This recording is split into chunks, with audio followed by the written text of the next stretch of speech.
Hello friends, நம்மள நிறைய பேர் வந்து ஜாப் வந்து நிறைய ஸ்விட்ச் பண்ணிட்டே இருப்போம். ஸ்விட்ச் பண்றது பிரச்சனை இல்லை. பட் நம்ம பிஎஃப் அக்கௌண்ட் பழைய அக்கௌண்ட்டை வந்து புது அக்கௌண்ட் கம்பெனிக்கு வந்து பணத்தை வந்து டிரான்ஸ்ஃபர் பண்றோமான்னு கேட்டிங்கன்னா நிறைய பேர் பண்றது இல்லை.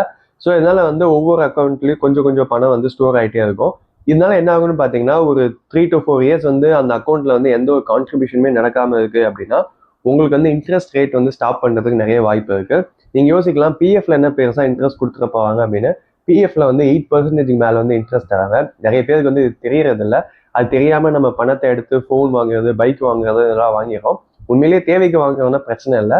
நீங்க கோல்டு வாங்க, நான் என்னோட பிஎஃப் பணத்தை எடுக்கிறேன்னா தாராளமா வாங்கிக்கலாம். இல்லை லேண்டு வாங்குறேன்னா அது கூட எடுத்துக்கலாம். நீங்க எடுக்காம வச்சிருந்தீங்க அப்படின்னா லாங் டேர்ம்ல வந்து அது ஒரு நல்ல ரிட்டர்ன் தரும். சரி, அது ஒரு பக்கம் இருந்தாலும் நீங்க வந்து எப்படி ஒரு இதுல இருந்து உங்களோட கரண்ட் கம்பெனிக்கு வந்து டிரான்ஸ்ஃபர் பண்றதுன்னு நான் உங்களுக்கு ஸ்க்ரீன்ல காமிக்கிறேன். அந்த ஸ்டெப்ஸ் எல்லாம் நீங்க ஃபாலோ பண்ணாலே போதும்.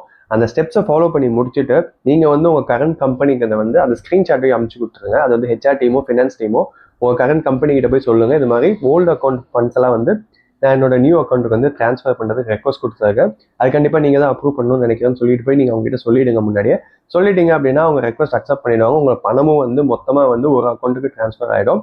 ஸோ நான் ஸ்க்ரீனில் காமிக்கிறேன். அந்த ஸ்டெப்ஸை மட்டும் நீங்கள் ஜஸ்ட் ஃபாலோ பண்ணாலே போதும். ஃபர்ஸ்ட் ஸ்டெப் நீங்கள் என்ன பண்ணணும்னு பார்த்தீங்கன்னா, பிஎஃப்ல போயிட்டு லாகின் பண்ணணும். அதுக்கு வந்து நான் கொடுத்ததுக்கு டிஸ்கிரிப்ஷனில் கொடுத்த லிங்க் மூலியமாகவும் போங்க, இல்லைனா உங்களுக்கு வந்து கூகுள்லேயே போயிட்டு பிஎஃப் லாகின்னு போட்டால் கூட வந்துடும்.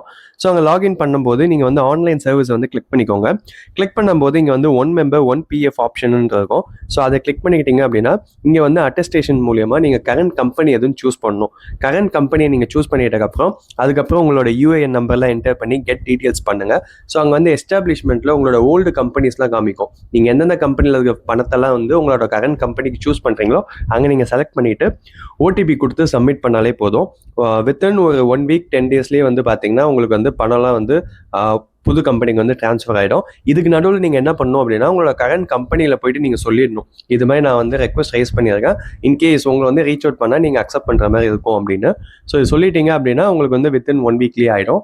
ஸோ இது ஜஸ்ட் 3 to 4 ஸ்டெப்ஸ் தான். இதுவே நிறைய பேர் வந்து பண்ணாமல் இருப்பீங்க. தயவு செஞ்சு இதை பண்ணுங்க.